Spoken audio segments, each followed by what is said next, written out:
Hi everyone. Thank you all for coming out tonight. My name's Christina and I'm the events coordinator here at Books Are Magic.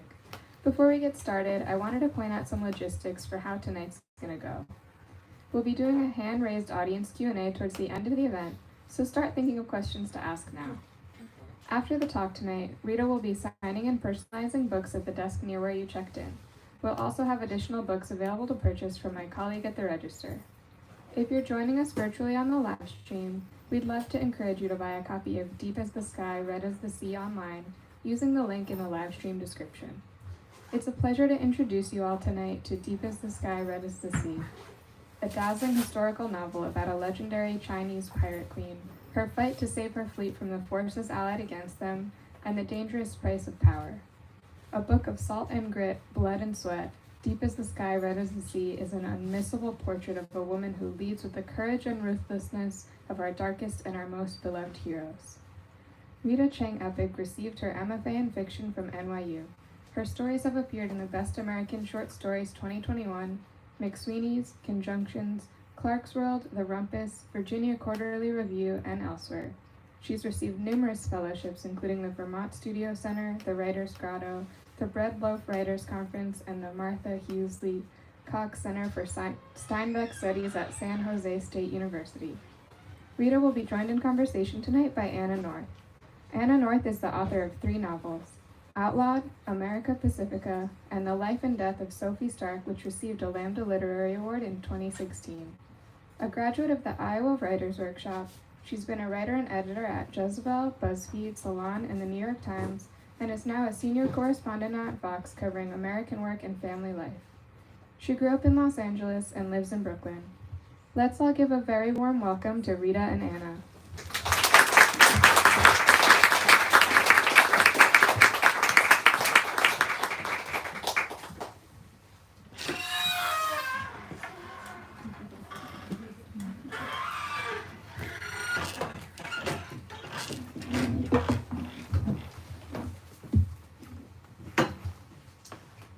Thank you so much, everybody, for coming. Hi, everyone. Hi, these are on? Yeah. All right. Thank you so much. So excited to talk to Rita about her wonderful book. And do you want to start by reading a tiny bit? Yeah, sure. I'll just start with reading, 5 minutes, not too long, and then we'll go right into the questions. So all you really need to know about this section is that she is about to give birth to a child that she wasn't entirely sure she wanted. It was a child for political reasons. Sorry, I'm trying to figure out how to do this. All right. Ying-sek had arrived a half-month earlier than expected, impatient to lay claim to the dominion of all of his forefathers. Sek-young had planned for the ship to dock in Canton soon so she could settle into the Zhang estate, where the midwife and the bevy of aunties, all of whom had children of their own, awaited to help her through the birth, where Sek-young would be safe from rival fleets, as this was in the days before the alliance. But heaven laughs at the certainty of mortals, so her contractions started while they were still a whole day away from shore, amid a thunderstorm. At some point during the 4th or 5th set of contractions, Sek-young experienced a sudden clarity. She saw all the branching paths leading up to the present moment, saw how she had chosen all the wrong branches along the way. There was that older boy from her village who wanted to marry her, but she never could look past his dull wit and sharp back hump. There was the decision to work on the same boat as her father and brother instead of, as the aunties had exhorted, selling fish in the marketplace. Then, of course, there was the decision to join Zhang Yat's fleet. Maybe she should have tried harder to talk her way out of it. She was good at talking, after all. She might have coaxed Zhang Yat into a compromise, one that would not have resulted in her being here, now, about to give birth on a violently lurching ship to a child she wasn't sure she wanted. Maybe this was heaven's punishment for her, a woman who dared to want more than the fate that heaven usually allotted women. "Where is Zhang Yat?" she yelled at Yan Yan, who was crying panicked tears because she'd never witnessed a childbirth prior to this. Freezing seawater sloshed from a pail onto Sek-young's blanket, which was already soaked through with sweat and birthing fluids. The fabric tangled around her, slimy and sturdy, like kelp dragging her to the seafloor. This was it, wasn't it? She was going to die by drowning after all. Mazu had alas lost her patience, and Sekyung was going to drown as she should have all those years ago. One of the men popped his head through the cabin door. "Big Brother Zhang is coming. His ship is having trouble getting closer in the storm." Feng Wan, one of the newer recruits, angrily waved him away, telling him to give the womenfolk some goddamn privacy. The womenfolk in question consisted of Sekyung, Yan, and Feng Wan, who had a daughter of her own and therefore at least a sense of what needed to happen going forward. "You need to breathe," Feng Wan said, but Sekyung wasn't doing very well at this very basic task. She tried again, dragging the air into her lungs, feeling it claw her insides on its way down like a recalcitrant cat. She pushed. Yan gripped her hand as tightly as Sekyung was probably gripping hers back. Suddenly the girl cried, I see it, and then she said, "Oh." "What?" Sekyung said. "Stop pushing," Feng Wan said. "The baby's feet are coming out first. We need to turn it." "Turn it?" "I saw a midwife do this once," Feng Wan said. She splayed her hands on Sekyung's belly and pushed on it at an angle, as if kneading dough. This she repeated a second time, and then a fourth and a 10th. Finally, she said, "I think it's too late. The baby's going to have to come out feet first." "Can it do that?" Yan asked. "Maybe if we tried a different position," Feng Wan said. She and Yan helped Sekyung shift onto her hands and knees. Mazu, Sekyung prayed. "I'm sorry for everything I've ever done. I promise I'll make better decisions from now on. Just don't let it end this way."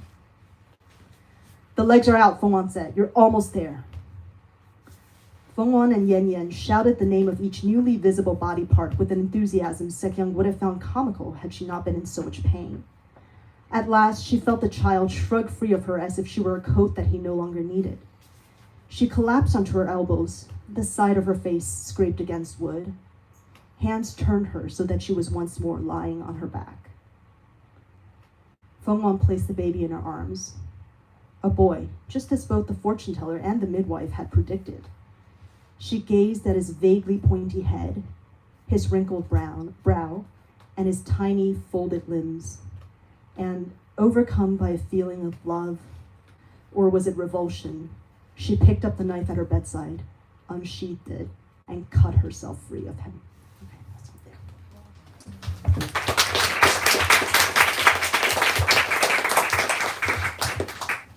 Love a birth scene. I also really like that scene, the way it begins with her considering the sort of forking paths of her past and her destiny. It's one of the many times when I think she thinks about herself and her life and her choices in this really interesting way that we can talk about more. But I wanted to start. And first of all, I have my questions on my phone, so don't be concerned. I'm not texting, or like on Twitter or whatever. But I wanted to start by asking you, just what was the germ of the idea of this for you? How did the story first come to you? Yeah, so I've known about this particular historical figure for, since I was a child. I grew up in Taiwan, and there you have more stories about her circulating. But I didn't really think I would be able to make a full book out of her life until around the time of the 2016 election. So obviously, sorry to make you all go back to that traumatic year, but like around that time, there was a lot of discourse, right, happening about female leaders, and and I found myself thinking a lot about women leaders through history, but not the ones that you could kind of easily point your child to and say, like, this is a role model, be like this person, but more the complicated ones that people might not feel so warmly about. And so my mind naturally drifted to this particular historical figure, and I thought, what if we talked about her as a human being, right? Because a lot of the discourse that people were talking about her back in 2016, and it was usually through this lens of like #girlboss. Do you know what I mean? Like it was a kind of like trope in a tropey way. And I was like, let's do something a little bit to humanize her, right? Like she was neither a villain nor a hero. I think she was something in between, which is what most people are. And so that's kind of how it started. Yeah, that's great. That leads me to want to skip around a tiny bit in my questions, because I had one about. I was thinking about the idea of the girl boss as I was reading this book and as I was sort of prepping for this event, because obviously she is someone that you humanize, we get inside her head, I do think we really root for her. At the same time, she commits a lot of violence. She's a pirate. She has to do a lot of bad stuff. And this is something I have thought a lot about and been asked a lot about with my own book is like, these are violent women, right? These are women who do things that are, when they come from men, are figured as very bad. But I think in a sort of reclaiming way, we've had this impulse to be like, yeah, it's badass when women do it. So, like, talk me through Sek-Young as a protagonist and the sort of moral grayness of her life. Yeah, I mean, I think that a lot of what I was trying to talk about in this book is what people will do when the circumstances get desperate enough, right? And something that I really wanted to emphasize, so to give a little bit of historical context, this book is taking place during a period of time in a region where, like, all of the peasants were starving. China was going through wave after wave of famine right around this time, and the emperor, perhaps unsurprisingly, was doing nothing to help the people. There was very much a kind of northern China, southern China divide. We don't need to get into it, but so these people were left on their own. And I think that for Sek-Young, because she was operating under these very, with very desperate people under a very desperate set of circumstances, I was really trying to explore, like, okay, well, if I got desperate enough, if the average person got desperate enough, what would they be, what would they be willing to do? What could they bring themselves to do? And so, I definitely was not, I think it would be doing a disservice to history to kind of whitewash the violence that she did, right? To pretend because she killed people, she took people away from their families. That's not okay. And also, I think that human beings are capable of committing quite a lot of violence when they are pushed to do so. So I was trying to kind of walk that line between desperation and agency. Yeah, I think that really comes across. And since you mentioned the history, and this is obviously so well realized as a piece of historical fiction, can you talk a little bit about the research that you did, how you sort of got into this time and this place? Yeah, I mean, I started by reading a lot of dissertations. The joke that I crack is dissertations, if you've ever written one. It's like a book-length project that only 5 people will ever read, and like all 5 of them are on your dissertation committee. And there have been dissertations written about like every specific topic you can ever imagine in your life. Like, if you want to know what kind of kitchen utensils were used by like this one particular group, in this one particular region during this time, I promise you there's a dissertation on that.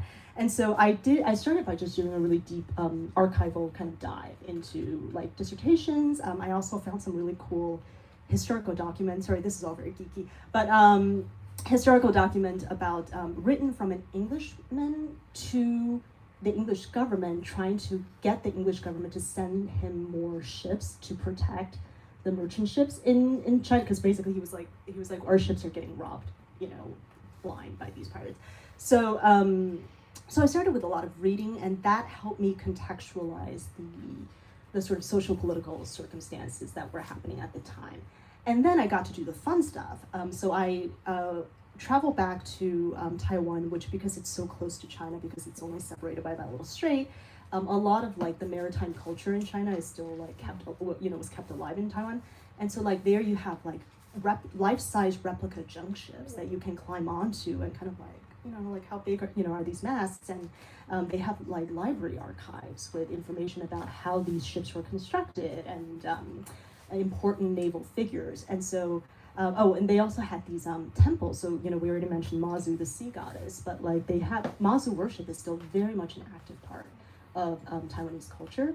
And so you can go to the temples and volunteer, talk to the people and participate in these worship rituals yourself. And so I think those, I hope, added a sense of color to the, so that it didn't feel like I had regurgitated 10 dissertations, onto the page. Yeah. No, I feel like you could really tell that you had boarded the ships. I love the conversation about like what's the weakness of the junk and what's the strength of the junk. Like, it felt like, oh, this person like really knows their maritime history.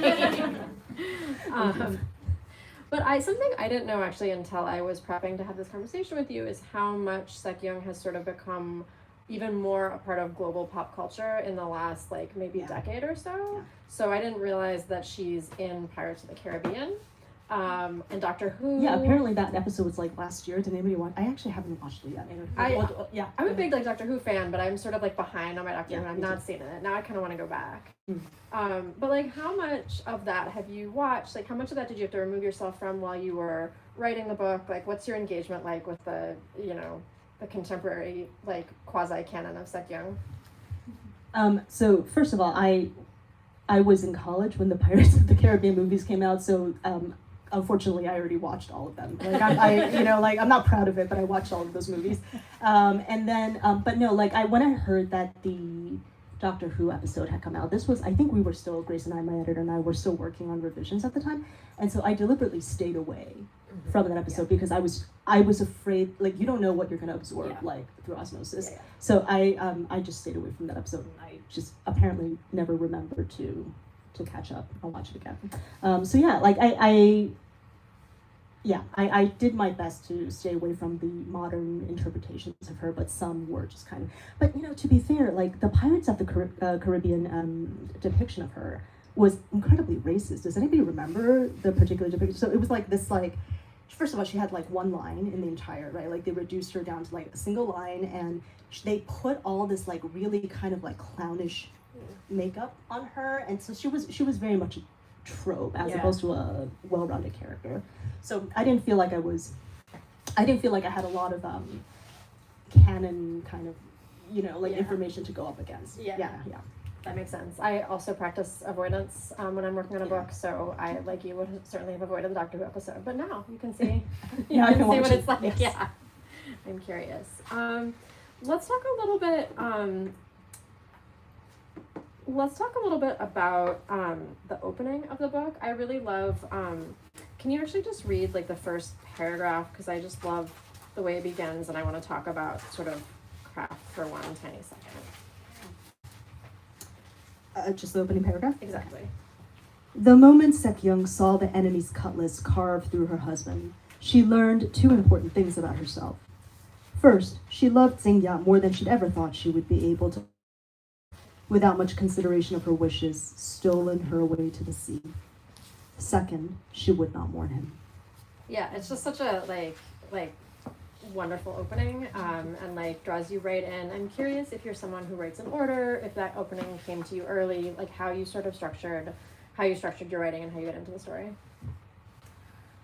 I do tend to write in order, although there are times, like if a particular scene is really calling to me in a particular moment, then I start working on that. But this is going to sound really like woo-woo. This opening paragraph actually came to me in a dream. It was like 2 or 3 in the morning. I woke up in the middle of the night, and I just had this particular, like a fragment of this paragraph in my mind. And then I was like, okay, I need to, this feels like the start of the novel. And so I mean, obviously I worked, it didn't like come to me fully formed. After I had the idea, I kind of worked it over and over. But the first, the seed of the idea happened when I was asleep. Had you been working on the novel already, or was that like? I've been doing so much research for the novel and thinking about the novel a lot, and I think at some point my unconscious was just like, it kind of put 2 and 2 together for me, and we did it. Writing tip for everyone. It's not really a writing tip, sorry. No, I love it. I wanted to talk about the queer relationships that we see in the book. Mm-hmm. So I feel like queer pirates are sort of being, like, obviously an important part of pirate history, mm-hmm. and sort of being re-put back into pirate pop culture. We've seen, like, Our Flag Means Death. Mm-hmm. We've seen Black Sails, which I feel like is not, like, that widely watched, but it's kind of great in some ways. It's got a following. It's definitely got a following. Have you watched Black Sails? I've watched some. Yeah. It has ups and downs, that show, but interesting. But yeah, so talk to me a little bit about your decision to include these stories, and sort of how they're being, like, obviously important part of history that's kind of like maybe being brought again to light.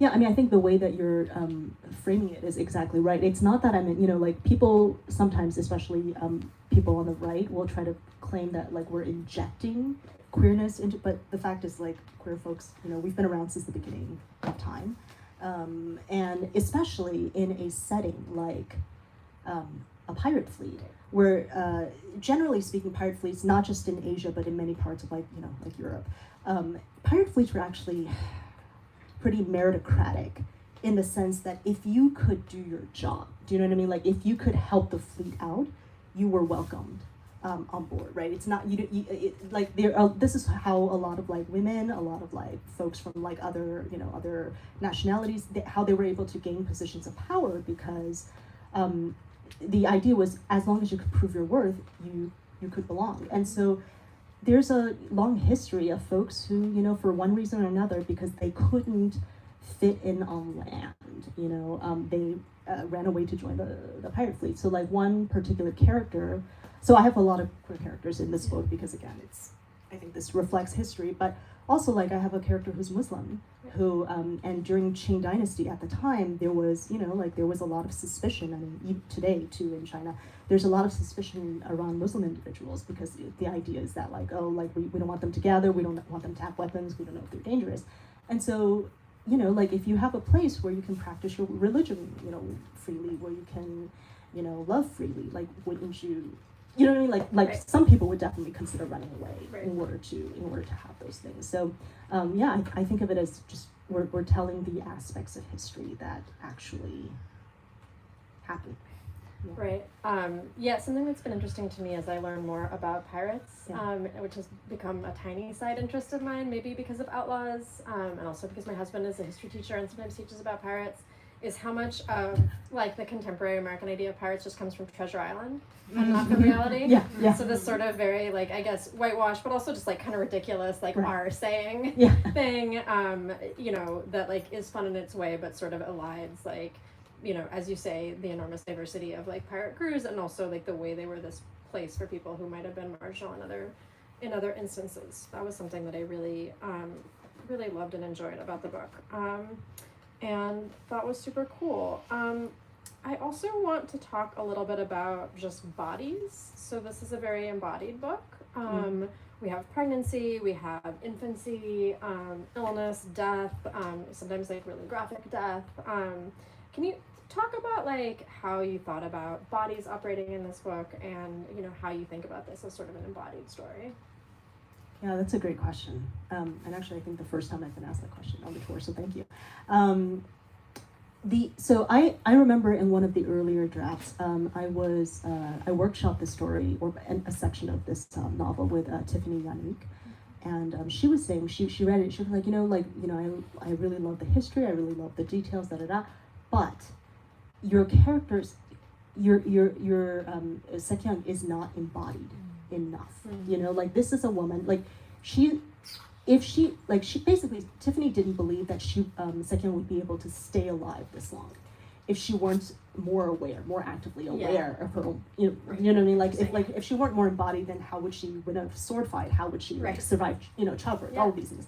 And so I think that really lit a fire under my. I was like, oh, okay, like I need to make this a more embodied book. And so I tried to add more details about the childbirth process. I've never had to go through that kind of a childbirth process, so this is partly speculation, but also things like. But also, I've heard tons of horror stories from people who've actually given birth, and so do you know what I mean? Like, they'll all share it with you, and so like I use some of those details, and then for the fight scenes, because I have a background in martial arts. It was really important to me to actually try to describe the movements in a way that I felt. I didn't want the fight scenes to feel comic book like, if that makes any sense. Like it's like I want them to be exciting, but also it's like like in comic books you can get punched like 20 times and walk away fine. Like in real life, I promise you, like if somebody bigger than you punches you like once, you go down. Do you know what I mean? And so like I think there were a lot of things that like I was like, okay, how would I write this fight scene in a realistic way? And I was able to draw on some of my martial arts instructors for additional details that I might not have had. I love that. I sort of now feel like martial arts training should be part of an MFA. Let's propose it. Let's propose it to the I think it's a good idea. Fight scenes are some of my favorite always to write, and also kind of some of the hardest to write. And I definitely have blocked things out in my living room or stood in front of a mirror. So I love that. Sort of relatedly, I want to talk about like plot a little bit. Yeah. This is a super plot-driven book. It's very gripping. The plot is complicated, and the plot has like an almost global reach. There's a lot going on. Can you talk a little bit about how you plan out plot, how you think about story? I mean, I think that so there's that adage in like creative writing, like plot should arise organically from character, or like something along those lines, and I agree with that like 80%. But I also think that in the real world, sometimes stuff just happens, right? I mean, like we were all sitting here, and then one day there was a pandemic. Do you know what I mean? Like things come along from the outside to change the course of things in a way that we might not necessarily expect, that we might not be prepared for. And so when I'm thinking about plot, I'm trying to do a balance of like, okay, what are the things that the character is doing, either because of her personality, because of her, personal issues, whatever. Like, what are the things that the character is doing that might be leading to more, outcomes and consequences down the line? So it's character driven in that sense. But also sometimes like the emperor hires somebody to like hunt you down, and you gotta just roll with it.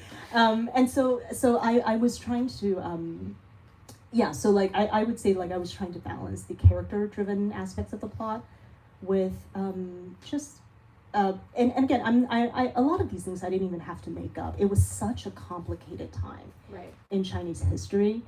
Like a lot of people might be like, oh, you brought in too many elements. They're the Portuguese, they're the English, they're the Chinese emperor, there's these rival fleets. And it's like, no, they were all of these people were operating at the same time during that period. And so like, in a way, it made it a little bit easier because you had a lot of chess pieces on the board. Right.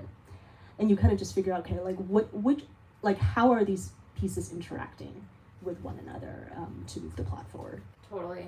Yeah, I mean, I do feel like your characters all feel like, especially Sekyung, but others too feel like they're the authors of their own destiny, but also like they're clearly subject to forces that are beyond their control. I'm even thinking of the fortune teller, who both is telling these fortunes, is like trying to tell the future, and then also she gets kidnapped, right? Which raises the question of how good a fortune teller was. That's a great point. Yes, true. But yeah, I mean, since you raise the issue of sort of these large forces and the different nations that are sort of competing interests here, can you kind of situate the book a little bit like geopolitically? Talk about the history of the time and sort of where Sekyung falls. Yes. So this is happening in the early 1800s in China, and it was actually surprisingly hard for me to figure out how to communicate that to people because, as some of you may know, the Chinese don't use the year numbering system that we use, right? They don't say like the 1800s, like they had their own imperial system. And so like Sekyung, as a person who, never lived abroad, wouldn't be like, oh, it's the 1800s, And so like I had to like figure out like, okay, well, what are aspects of history that like most readers probably can kind of figure out, so I was like, okay, Napoleon, like most of us know about Napoleon. This is happening around Napoleon's time. But it was a really complicated time in China because there were all these natural catastrophes. The emperor wasn't doing anything.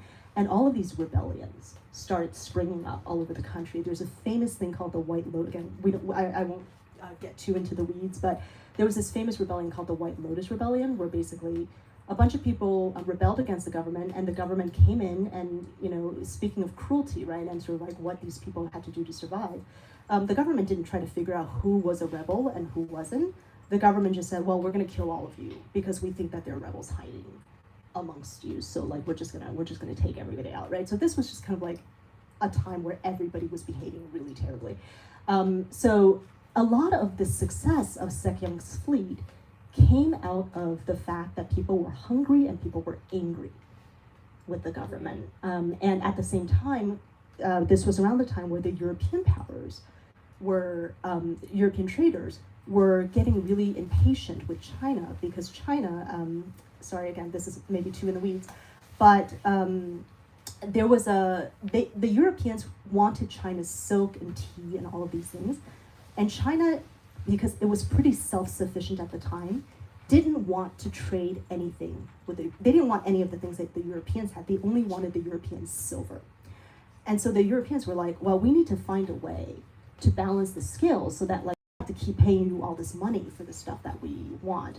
And so they were starting to also, most of you might remember like the Opium Wars from like history, something like that. So this is basically in the years leading up to the Opium Wars. So like the Europeans started flooding the market with opium. Yeah. That's super helpful.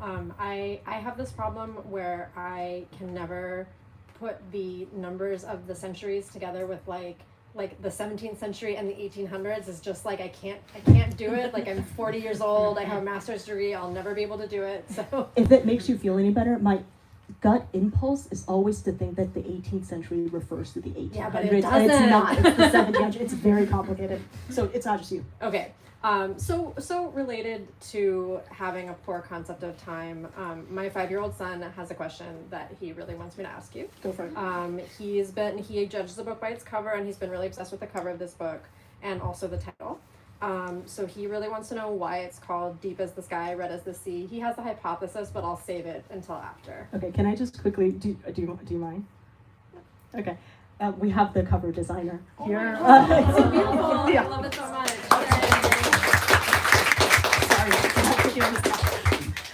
Thank you for coming, by the way. Thank So the cover was Yuko's amazing job, and the title. I kind of wanted to play with a title that was a little bit opaque, and after the book came out, I was like, this might have been a mistake. I don't know, because I feel like no one can ever pronounce the title correctly on the first try. I like the acronym. Yeah, that's right. But what I was thinking about was I deliberately want, because usually when we think about the sea, we think it's the deep sea, like the deep sea, and the sky can be red or it can be blue. It can be a number of different colors depending on how much what's going on.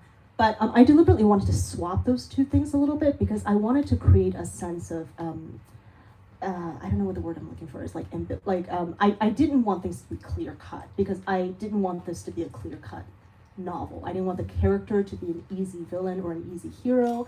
I didn't want her to be easily sympathetic, but at the same time I didn't want her to be repulsive.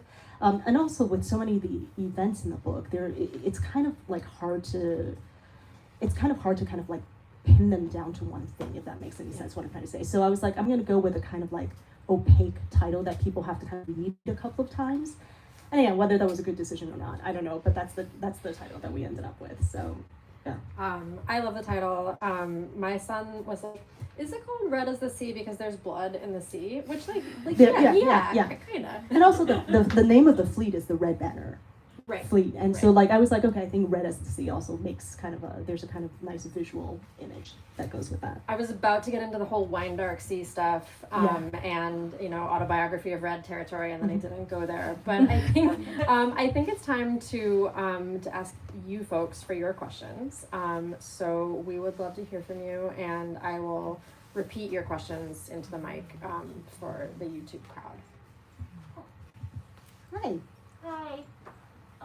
If you could turn your book into a movie or Broadway play, what actress would you like to play Sek-young? Love this. I love this question. Do you want to repeat the question real quick? Yes, please. So the question is, if this were to turn into some kind of film or TV show or Broadway play, what actor would I want to play Sek-young? I've been thinking about this. Who's really great? Jessica Henwick's, I think is her name. Do people know who she is? So I think she's an English Chinese actress, and she's done a bunch of different things, and I think she actually has amazing range, but I feel like not enough people in Hollywood have cottoned on to that yet. So I would love to. She was in The Matrix 4. I don't know, this. She was one of the lead characters. Okay, it doesn't really matter. The point is, she's great, and so Jessica Henwick's. Yeah. Thank you. Awesome. Other questions? Was there any research that you did that you wanted to include in the book but weren't able to for one reason or another? Yeah, I mean, like, I mean, my poor editor Grace knows about this. Like, there were like so many geeky things about weapons that like in our when we're going over revisions, Grace would be like, I don't think people need like 3 paragraphs going over what these weapons do. And I was like, are you sure? Because they're weapons. Yeah, so like there were just a lot of really cool details that like like ultimately. And it's true. If it's not serving the larger plot or character development or anything, you need to gut it. Like you need to get rid of it. But I think the geek part of me wanted to include a lot more about because you do all this work, and then there's this little part of your brain that's like you kind of want to show that you did all this work. It's like this very elementary side part of you that's like I want to show the teacher that I did my book report well, and so. Yeah, a lot of like details about like weapons and clothing and the types of food they ate. I was just like, ultimately, this isn't important enough for me to keep. Yes. I read it a long time ago because I read it when it was a manuscript. But what I was fascinated was the names, and clearly I'm Japanese, so my Chinese knowledge is pretty limited. But if I understand it correctly, main characters' names are Southern Chinese, and so when we hear the Northern Chinese names, we know they're the enemies. So, and it's written in English, so like almost nobody understands this, but you still did this. And Chinese is a very very not the sound but the writing based language. So names of no main characters you have to make up. And you have to make up the names, and they're in Southern Chinese. And I was wondering, like, did you have the character names for the Chinese characters in mind? So, like, each name means certain things, and they were assigned to certain characters. So I thought that was fascinating. Yeah, and thank you for that question. So yeah, it was really important to me. So most of you might, like, when we see a lot of transliterated Chinese names here in the U.S. these days, they're usually transliterated from Mandarin, and that's because Mandarin is the official, right, like dialect that the Chinese government kind of dictated. But I didn't want to do that because these were Southern Chinese folks, specifically like folks who operated around the region we now know as Hong Kong, and there they speak Cantonese, right? And so like I was like I should call these characters what they would have called themselves in their own language. Like that felt like the right thing to do.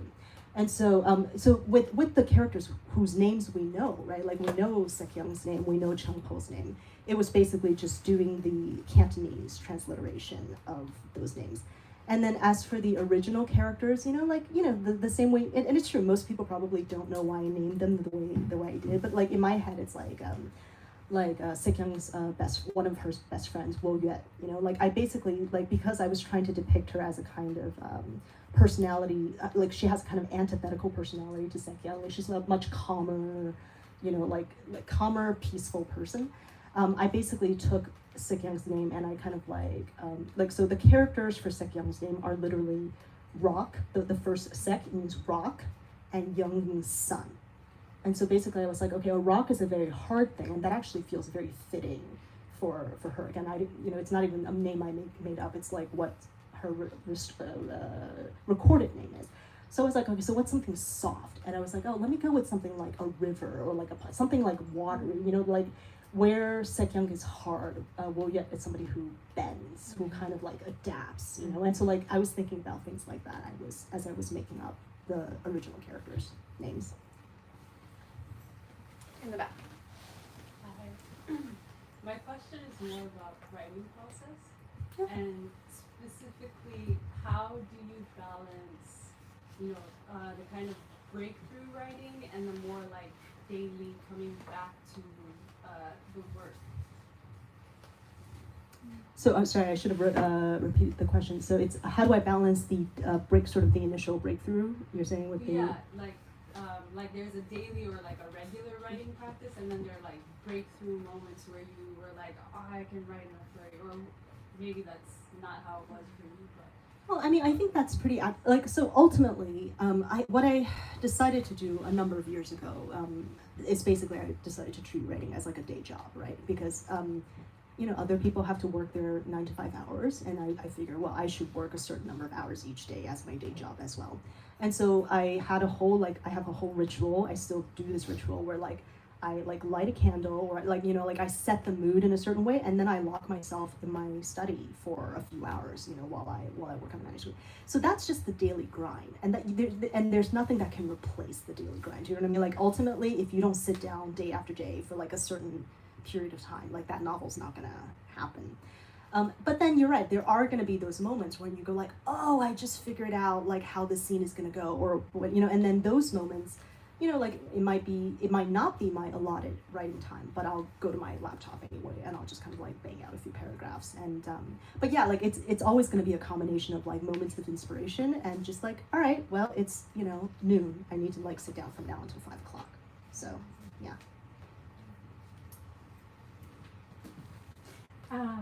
So you mentioned the pandemic. Were you still working on the manuscript during the pandemic, and do you think that affected the writing at all, and how? Yeah, so I was working. The novel didn't go out on submission until November 2021. So by then we had been through a year and a half of it already. And I think one of the really weird things that happened as a result of the pandemic is, you heard all these people talking about surviving on fight or flight all the time, right? Because all these people were on social media saying I feel afraid all the time, I don't know what's gonna happen. And I think a little bit of that fight or flight energy kind of slipped into the novel. I wasn't trying to do it, but somebody asked me a question recently at one of the other events. They were like, were you trying to go for this very relentless kind of fight or flight? And I was I wasn't trying to, but I guess that's what happened, because I think we were all just living under so much anxiety, that it was hard to kind of get it out of our minds completely. And so I think this novel turned into more there were more kind of I don't know, dangerous or death-defying scenes or whatever in it than there probably otherwise would have been, if not for the pandemic. So yeah. One of the positive outcomes, right? At least you got good fiction out of it. Do we have other questions? So two of my favorite characters in the book are the friends that Chang-Eppig has. Can you talk a little bit about, she's got two friends, they're very different. Can you talk a little bit about how you think both of them are functioning in her life and why they mattered so much to the book? Yeah, so the joke that I make is that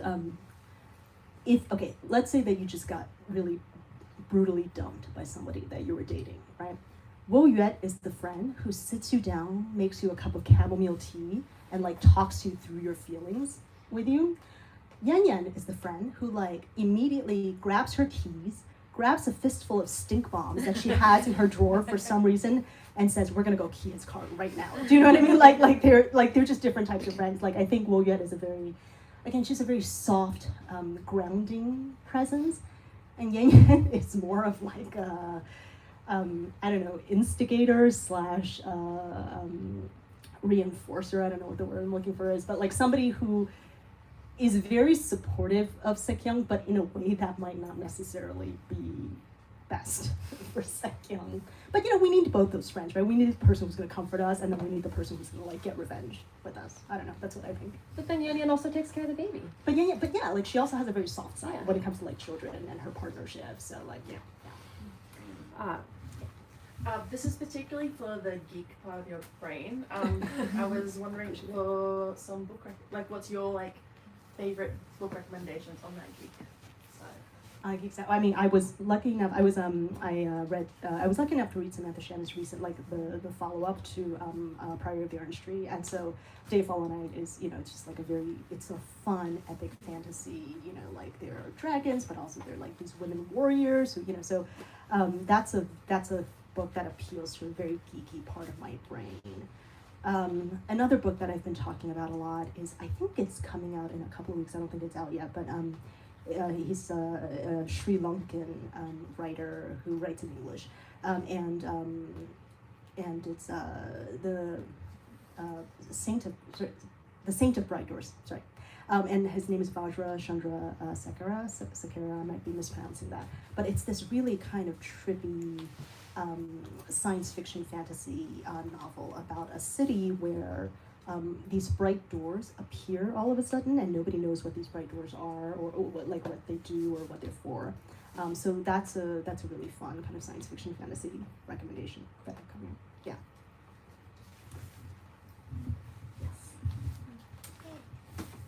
So you also write short stories. How do you manage, like, do you work on short stories while you're working on a novel? And if so, like, how do you kind of turn off short story where I think maybe you're working in like a less plot driven space, like quieter, and then move into full speed ahead, long road novel? Yeah, I mean, I sometimes these days I sometimes work on short stories as a palate cleanser. So there's this principle in psychology. Some of you might have heard of it. The idea is that when you're actively just kind of going at a problem again and again and again, sometimes that like gets in your brain like refuses to solve the problem, and then the aha moment actually comes like when you're like doing something completely different, right? So like you're doing like a crossword puzzle, or you're doing something else, and like your brain all of a sudden works out the problem that you had. So these days I very often, like if I feel stuck at some point about in my novel, I'll like work on a short story, and then I find that the process of thinking about something else actually sometimes frees me up on the novel front. So I do them both kind of I try to do them both in a symbiotic way. I saw your dedication to your maternal grandparents. I was wondering if their story inspired this story, or if it was more of an afterthought after writing this story. No, unfortunately, my family members were not pirates, but but I will say that they the stories that they told me growing up kind of instilled in me a fascination with junk ships, which feature because that was the kind of ship that all these pirates sail. So the story, if all of you are willing to hear it, is that my grandparents escaped China when the communists took over, so they fled across the strait to Taiwan. And they got to the shore, and there were people chasing them. They got to the shore, and there were two ships. One was this tiny little leaky junk, like it looked like it wasn't gonna make it across the sea. And the other was this modern diesel ship, very big, it looked very stable, it looked very safe. But my grandparents didn't have money to pay the fare for the large ship. So they got on the small junk ship thinking like, all right, that's probably it. This is going to be, the last of it. And both ships took off at the same time. And somebody was firing artillery at them from land, firing artillery at the ships. And the large ship actually got hit by the ship because it was larger. It made for an easy target. So like my grandparents looked over at the large ship, and the large ship was sinking, and their tiny little leaky junk is actually the one that ended up making it across the strait. So I guess you can say that junk ships have a kind of like mythical significance in my family. I love that. Now you have the pen to match. Yes, thank you Bloomsbury for making these gorgeous pens. Do we have any other questions? If no, I think Rita will be signing, and I think there may be some instructions about how to do that. Thank you. All right, let's give a round of applause. Thank you all.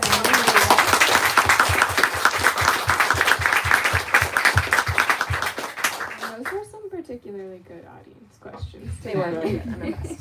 So Rita's going to be signing at this doorway near where my colleague is pointing right now. I also wanted to mention that we have some of these great pins, and you could grab one at the register on your way out. Otherwise, thank you for coming tonight. Thank you all.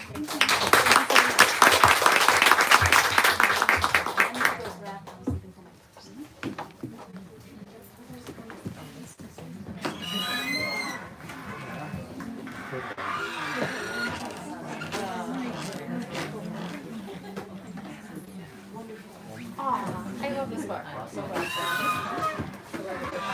so excited to learn about the